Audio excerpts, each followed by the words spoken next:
Chers compatriotes, le Conseil constitutionnel a rendu publique la liste définitive des prétendants à l'élection du président de la République du 25 octobre 2025. Cette ultime étape, après les décrets présidentiels portant convocation du collège électoral et fixation de la période de campagne, vient mettre a priori le dernier clou dans le cercueil du dialogue tant appelé de tous nos voeux et par tous pour aplanir les profondes divergences entre les acteurs politiques avant le scrutin proprement dit. Ainsi donc, malgré les menaces sérieuses, menaces dont certaines justifieraient la candidature à un 4e mandat du président de la République, le chef de l'État a fait le choix du passage en force vers des élections manifestement problématiques plutôt que du dialogue et du consensus comme humblement et inlassablement suggéré. Dont acte. Qu'il me soit permis, cependant, avec tout le respect que je dois au président de la République, d'exprimer ma crainte que sur ce coup, le jugement n'ait manqué de discernement. Au regard des enjeux sur lesquels lui-même n'a cessé de nous sensibiliser ces derniers temps, et particulièrement à l'occasion de l'annonce de sa candidature. En effet, s'il est avéré que le contexte sécuritaire régional reste explosif, comme encore une fois, et nous l'a dit, et c'est le cas, effectivement, eh bien l'attitude conséquente, à mon humble avis, est de veiller scrupuleusement à ce qu'aucune étincelle ne prospère nulle part sur le territoire national. Cela est de la responsabilité de chaque citoyen, mais en premier lieu du président de la République, chef de l'État, garant de l'unité nationale et de la paix sociale. Or, il est de notoriété publique qu'une partie du peuple rangée derrière leur leader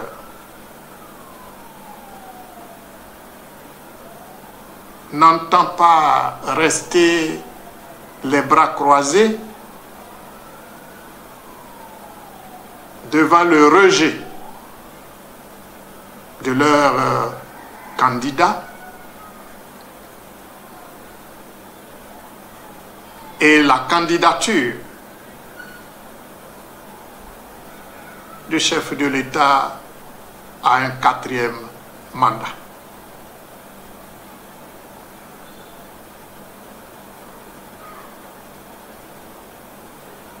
Nous nous retrouverons donc, de toute évidence, dans cette situation explosive, dans ce terreau fertile d'étincelles qu'il ne faut justement pas. En ignorant donc nos alertes, nos recommandations, et en optant plutôt pour la confrontation, donc pour la répression, le chef de l'État engage le pays dans de gros risques d'une énième crise, une crise de trop. C'est pourquoi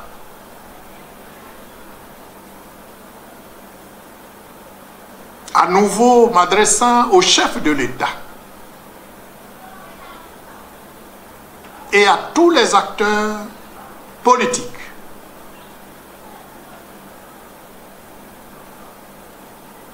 je veux en appeler au sursaut national.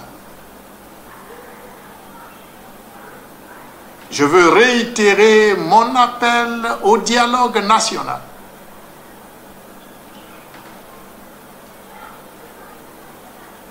Je veux réitérer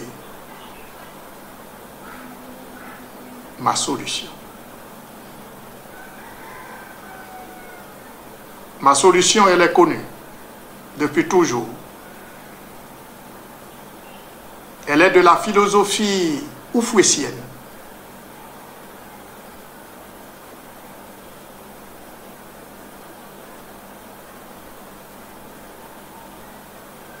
Elle est structurée comme suit. D'abord, le dialogue national. Ça me semble incontournable. Pour un consensus pour le report de l'élection. Deuxièmement. Troisièmement, la mise consensuellement d'une transition pacifique, républicaine, sans rupture de l'ordre institutionnel.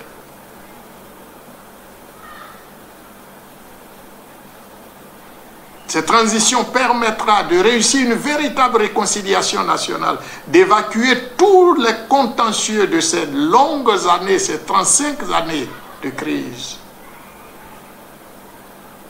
Et enfin, en quatrième lieu, l'élection présidentielle.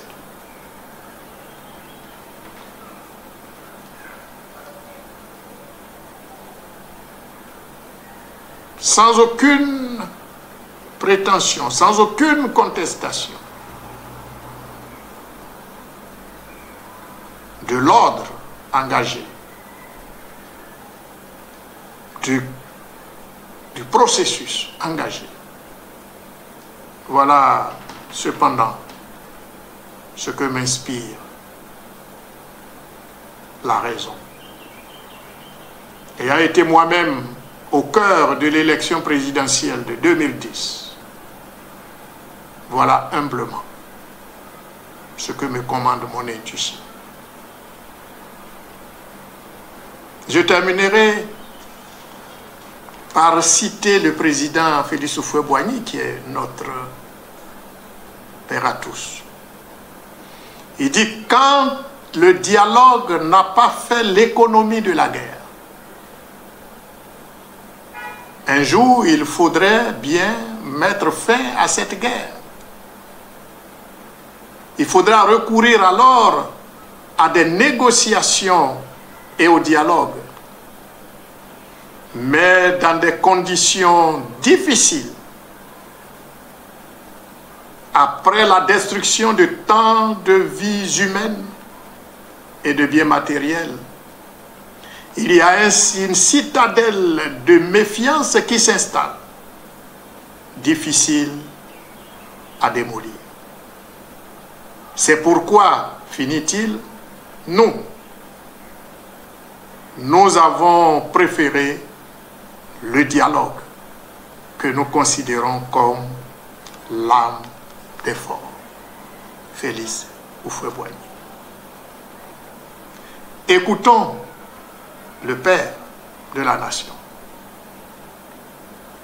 et nous préserverons des vies humaines à la Côte d'Ivoire.